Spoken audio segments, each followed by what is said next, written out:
جو اس وقت کے حالات ہیں وہ کسی سے بھی مخفی نہیں ہیں. اوریانی، فحاشی، سیلاب بدتمیزی، گندگی، غلاظت، نہ جانے کس پر جو ہے وہ ہمیں دھکیل دیا. کتنے چیلنجز ہیں جن کے سامنے انسان کو کھڑا ہونا پڑ رہا ہے.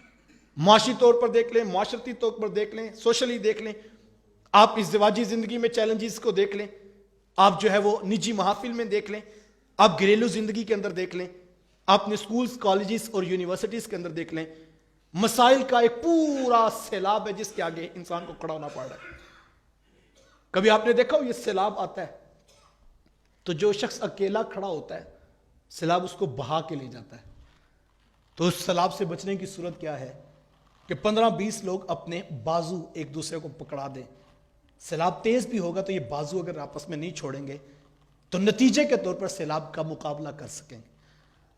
تو قرآن نے کہا ایک دوسرے کو صبر کی تلقین کرنا، کیونکہ جب تم حق کی راہ کے مسافر بنو گے لوگ تمہیں پتھر تو ماریں گے، لوگ تمہارے خلاف باتیں تو کریں گے، لوگ تمہیں تان و تشنیع کے تیر بھی چلائیں گے، لوگ تمہارے اوپر پتھر بھی برسائیں گے، لیکن تم آپس میں مضبوط رہنا اور آپس میں ایک ٹیم ورک کے طور پر معاشرے میں جو ہے وہ بھلائی کا پیغام پھیلانا. اور اگر تمہاری ٹیم میں، تمہارے اس گروہ کے اندر کوئی شخص اگر ہمت ہارنے لگے اور کہ یار چھوڑو پرا کیا بات ہے، اتنی دیر ہو گئے لگے ہوئے لوگ تو جو ہے بات بھی نہیں سنتے ہیں، تو کہا پھر تم ایک دوسرے کو صبر کی تلقین کرنا. اور ایک دوسرے کو، اور صحابہ جب آپس میں ملتے تھے تو یہ صبر کی تلقین کرتے تھے، کیونکہ صحابہ جانتے تھے کہ دکھ بڑے ہیں، مصیبتیں بڑی ہیں. کافر ابھی بدر میں جب وہ شکست کھا کے گئے ہیں تو پھر اٹھ کر آ گئے ہیں، تو اب دوبارہ پھر ان کے مقابلے میں بھی سال 2 نہیں گزرے ہیں تو دوبارہ ان کے مقابلے میں کھڑا ہونا پڑ گیا. مشکل تو ہے، ایک تو گھر میں غربت ہے، افلاس ہے، مصیبت ہے، پریشانی ہے، معاشی حالات بھی ڈسٹرب ہیں، اور ابھی نئی نئی ریاست بنی ہے، پریشانی تو بن رہی ہے. لیکن اگر وہ آتے ہیں تو آپس میں ایک دوسرے کو ہر مرتبہ ملاقات میں یہ وصیت کیا کرتے تھے حق کے ساتھ کھڑے ہونا ہے اور ہم نے صبر بھی کرنا ہے اور ہم نے اس پیغام کو آگے لے کر بڑھنا ہے. جب آپس میں حق والے ایک تھے تو دشمن جتنا بھی للکارتا تھا حق والے جو ہے وہ سینہ سپر ہو جاتے تھے اور سیسا پلائی ہوئی دیوار کے ساتھ ان کے سامنے کھڑے ہوتے تھے. ہمیں قرآن نے یہی کہا تھا ایک دوسرے کی تم ڈھارس بندانا اور ایک دوسرے کو صبر کی تلقین کرنا. اللہ کے رسول صلی اللہ علیہ وآلہ وسلم کی زندگی میرے اور آپ کے لیے مشعل راہ ہے. میرے حضور مانتے جتنے دکھ سارے نبیوں کو دیے گئے اتنے اکیلے مجھ محمد کو دیے گئے.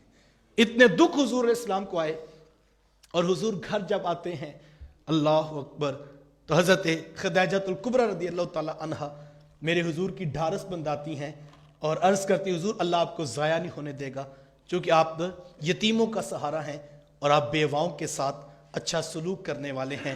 حضور کے ساتھ صبر کی تلقین اور حضور کے ساتھ کھڑے ہونے میں حضور کے اہل خانہ نے حد کر دی، صحابہ نے حد کر دی اور حضور اسلام نے اپنے امت کو پیغام دیا. اور حضور میں جب تمہیں راہ حق میں مصیبت پہنچے تو حضور میں میری مصیبتوں کو یاد کر لینا، تمہارا حوصلہ بڑھتا چلا جائے گا. تو ہمیں یہ تلقین کی گئی تھی، ہم نے آپس میں ایک ہو کر حق کی وصیت اور صبر کے ساتھ کھڑے ہونا تھا اور یہ استقامت کا پیغام اوروں تک پہنچانا تھا. لیکن آج ہم آپس میں ٹوٹ گئے اور ہم گروہ گروہ، فرقہ فرقہ اور چھوٹی چھوٹی ٹکڑیوں کے اندر پوری امت ٹوٹی ہوئی نظر آتی ہے.